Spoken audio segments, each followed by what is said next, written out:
ప్రేమగా పెద్ద ఆయన అని పిలుచుకునే శ్రీ రామోజీరావు గారు దైవ సన్నిధిలోకి వెళ్ళిన సందర్భంగా వారు నిజంగానే ఒక మాటని మాత్రం మనం గుర్తు చేసుకోవాలి.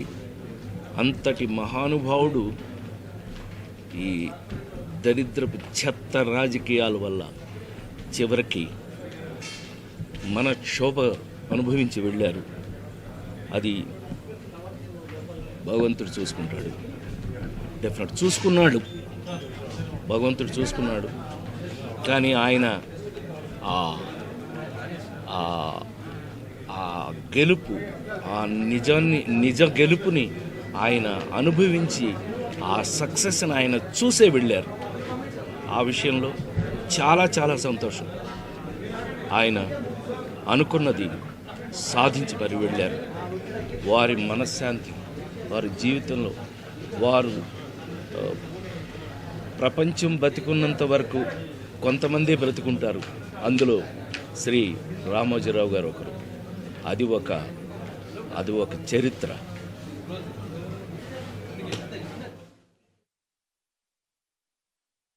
రామోజీరావు గారిది మరణం అని నేను అనుకోవట్లేదండి. ఆయనది నిర్యాణం.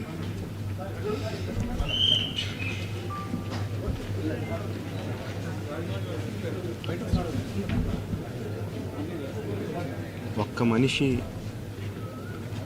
అన్ని రంగాల్లో అన్ని ఇన్స్టిట్యూషన్స్ ఎస్టాబ్లిష్ చేసి, అంటే ఏదో ఒక ఇన్స్టిట్యూషన్ ఎస్టాబ్లిష్ చేయడం కాదు, దాంట్లో ఉన్న విధి విధానాలు కానీ పని విధానాలు కానీ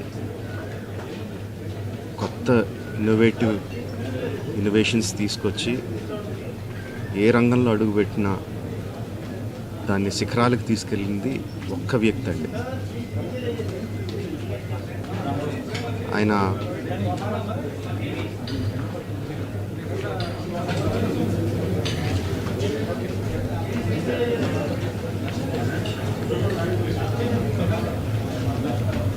ఎంతోమందికి మార్గదర్శకంగా నిలిచారు,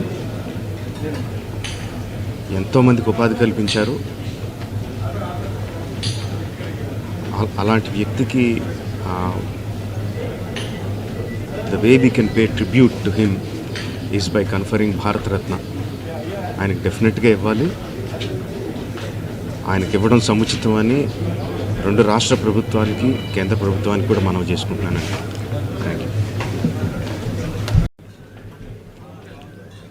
ప్రేమగా పెద్ద ఆయన అని పిలుచుకునే శ్రీ రామోజీరావు గారు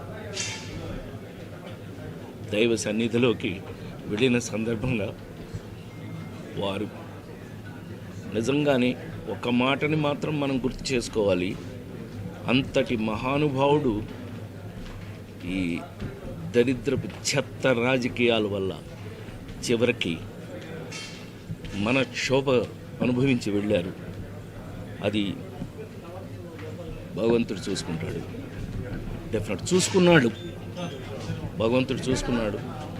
కానీ ఆయన ఆ గెలుపు, ఆ నిజ గెలుపుని ఆయన అనుభవించి ఆ సక్సెస్ని ఆయన చూసే వెళ్ళారు. ఆ విషయంలో చాలా చాలా సంతోషం. ఆయన అనుకున్నది సాధించి మరి వెళ్ళారు. వారి మనశ్శాంతి, వారి జీవితంలో వారు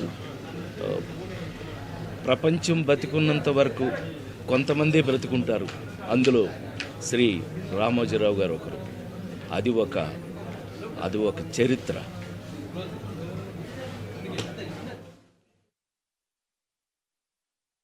రామోజీరావు గారిది మరణం అని నేను అనుకోవట్లేదండి. ఆయనది నిర్యాణం.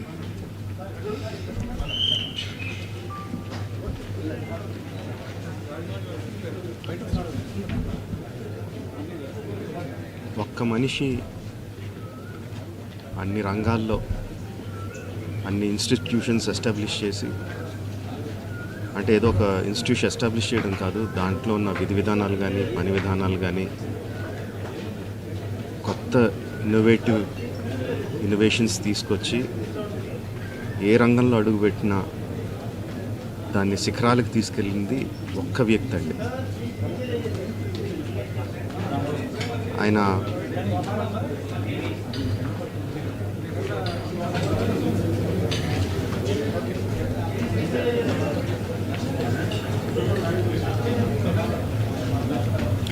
ఎంతోమందికి మార్గదర్శకంగా నిలిచారు,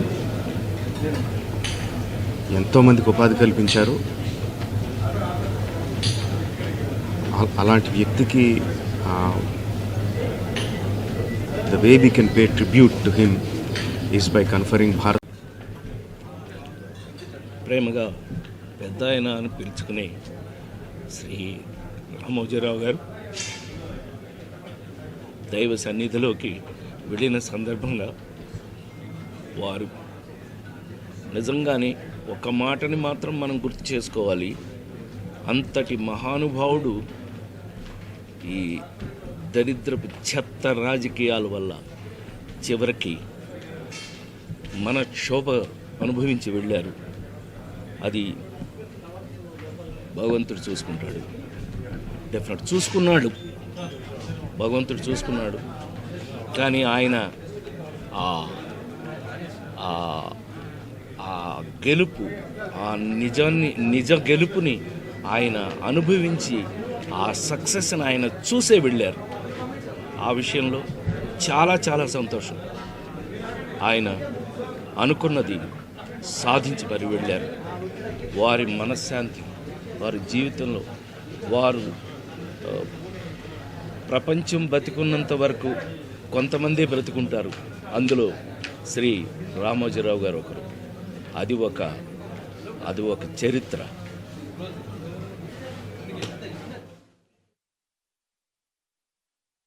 రామోజీరావు గారిది మరణం అని నేను అనుకోవట్లేదండి.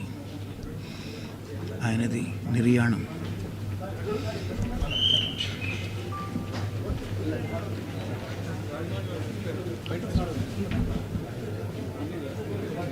ఒక్క మనిషి అన్ని రంగాల్లో అన్ని ఇన్స్టిట్యూషన్స్ ఎస్టాబ్లిష్ చేసి, అంటే ఏదో ఒక ఇన్స్టిట్యూషన్ ఎస్టాబ్లిష్ చేయడం కాదు, దాంట్లో ఉన్న విధి విధానాలు కానీ పని విధానాలు కానీ కొత్త ఇన్నోవేషన్స్ తీసుకొచ్చి ఏ రంగంలో అడుగుపెట్టినా దాన్ని శిఖరాలకు తీసుకెళ్ళింది ఒక్క వ్యక్తి అండి. ఆయన